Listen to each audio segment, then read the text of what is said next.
بسم اللہ الرحمن الرحیم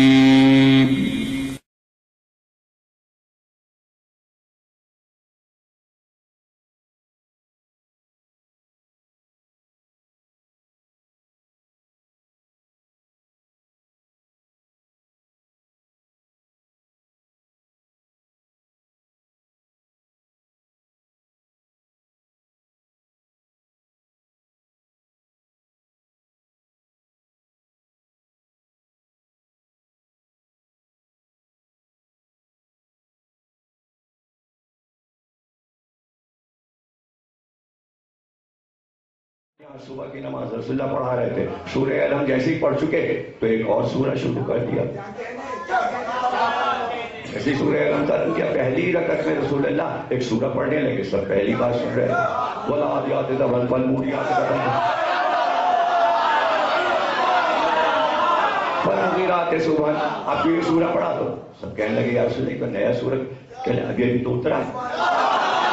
میں نے جیسے ہی علم ختم کیا جبریل آئے یہ سورہ لے کر، ادھر علی نے فتح کیا ادھر سورہ اترا، یعنی علی کی فتح کو اللہ نے جلدی سے سورہ علم کے بعد نماز میں شامل کیا۔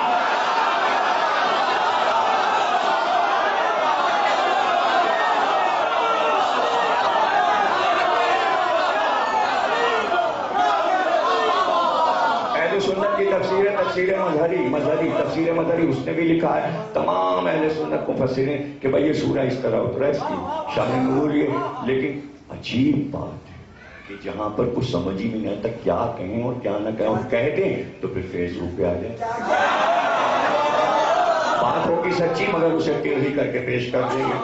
ارے علی کا ذکر کہاں نماز میں اترا، علی کے گھوڑے کا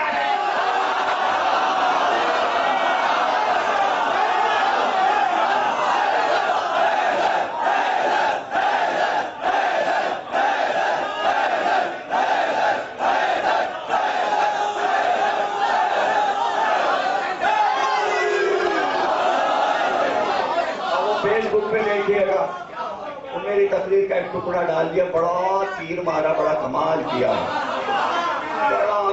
کیا، اور وہ پرچہ بھی بٹا، ایک شانے دارہ کوئی بچی ہے اس میں جو ہے کہ شیعہ شرک کرتے ہیں کر کے ایک پرچہ بٹا، اس میں بھی ایک لائن ڈال دی کہ ضمیر اختر نے یہ کہا کہ بھئی پاکستان قائد اعظم نے بنایا اور قائد اعظم پیدا ہوئے ذوالجناح کی منت کی وجہ سے، تو اب ذوالجناح کے پیروں پہ سجدہ کرو، تو وہ ڈال دیا فیس بک پہ۔ کیا کمال کے دیکھو شیعہ کافر ہیں اور یہ کیسا کفر کیا، اور یہ شیعہ بھی کہہ رہے ہیں سنی بھی کہہ رہے ہیں، دونوں کہہ رہے ہیں کہ شیعہ کافر ہے، شیعہ خود بھی اپنے کو کافر کہہ رہے ہیں اور دوسرے بھی شیعہ کو کافر کا مسئلہ خوب چلا ہوا، بہت مزیدار بات چل رہی ہے یہ۔ تو آدھنا انہوں کا دیکھو یہ ذاکری کیا کہہ رہے ہیں، اب جواب دوں؟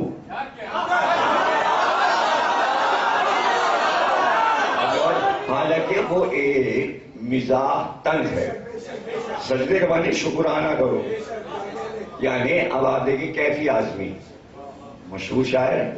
اب اگر وہاں جا کے آپ برا بھلا کہیں 8 کونسل میں سب آپ کو ماریں گے اگر کیفی آزمی کو برا کہیے۔ ان کے مجموعے کا نام ہے آوارہ سجدے۔ مارو پیٹو وہ تو مر ہی گئے، اب وہ تو مر گئے۔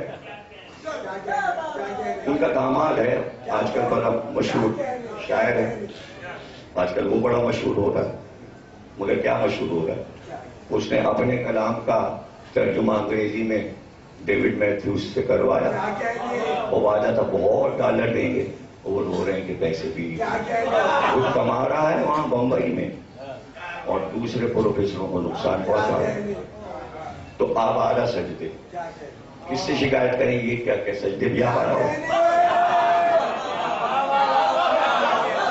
لیکن اس کے اندر شاعر کی کوئی حکمت ہوگی، اس لیے کہ شاعری حکمت ہے،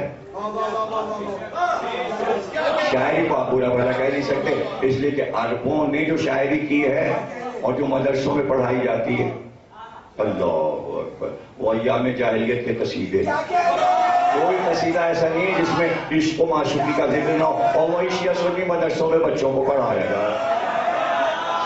سب معلقات 7 قصیدے ہیں اور اسے پڑھ کے توبہ توبہ توبہ توبہ، اس کا ذکر نہیں ہوتا. الٹی سیدھی مجلس میں تنقیدیں ہوں گی. جتنی تہذیب سے یہاں بات ہو جاتی ہے کہیں دنیا کے کسی گوشے میں نہیں ہوتی.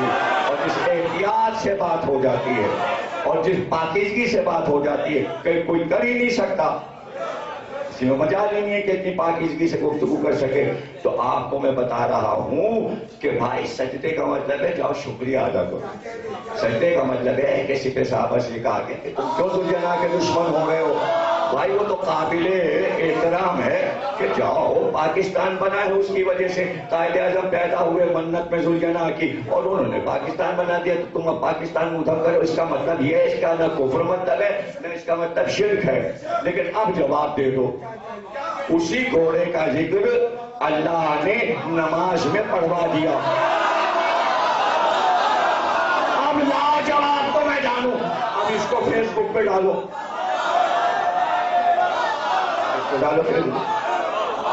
ایک ادبی بات تھی.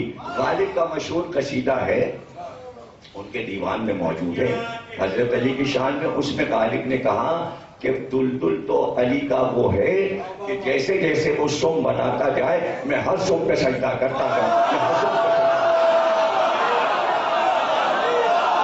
تو اس کا مطلب یہ نہیں ہے کہ توحید خطرے میں پڑ گئی.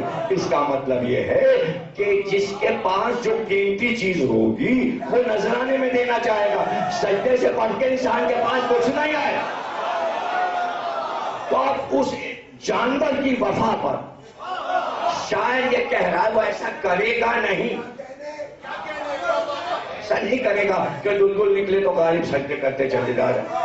وہ اپنا مذاق تھوڑی اڑوائیں گے کہ آبا خبا پہنے ہوئے ہیں دیوان بغل میں اور سجدے کر رہے ہیں سڑک کے اوپر. یہ عقیدت ہے. کریں گے نہیں ایسا. یہ جھنجھوڑا جا رہا ہے ان کو جو علی کے دشمن ہیں.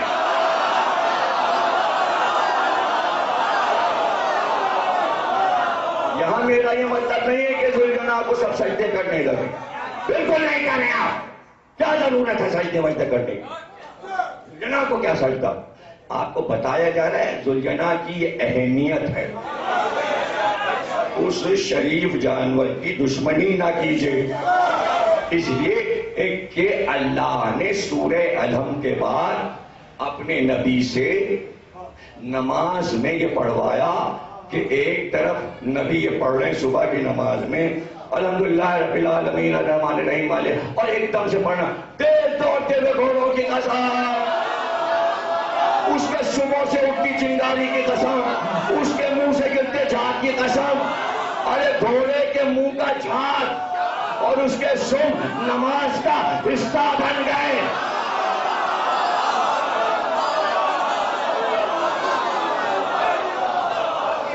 اب کیا ہوگا. اب کیا ہوگا. بدعقلوں کو کم عقلوں کو سمجھانے کا کیا طریقہ ہونا چاہیے ذرا مجھے سمجھا دیجیے آپ. مطلب کیسے سمجھایا جائے. دیکھیے قرآن کھولیے 30ویں پارے میں کھولیے اور اس کے بعد یہ سورہ سامنے رکھا ہوا ہے وَالْعَادِيَاتِ ضَبْحًا تیز دوڑتے گھوڑوں کی قسم. اور لائیے میرے سامنے قرآن. اب یہاں لکھا ہے قرآن میں گھوڑا. میں نے کیا کیا.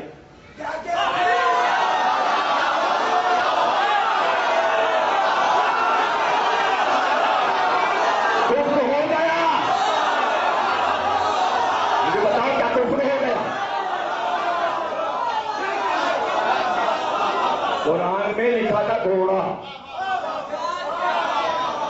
میں نے سجدہ کر لیا.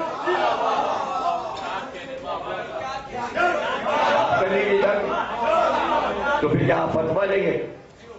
سرکار اللہ غلطی ہو گئی اس لیے جمعے کی نماز آج پڑھنے آیا ہوں. کیا ہوا سرکار. وہ بس وہ ایسی عقیدت تھی قرآن سے اللہ سے سورہ والعادیات پڑھ رہا تھا تیز دوڑتے ہوئے گھوڑے. میں نے سجدہ کر لیا. تو کفارہ کیا دینا ہوگا سرکار.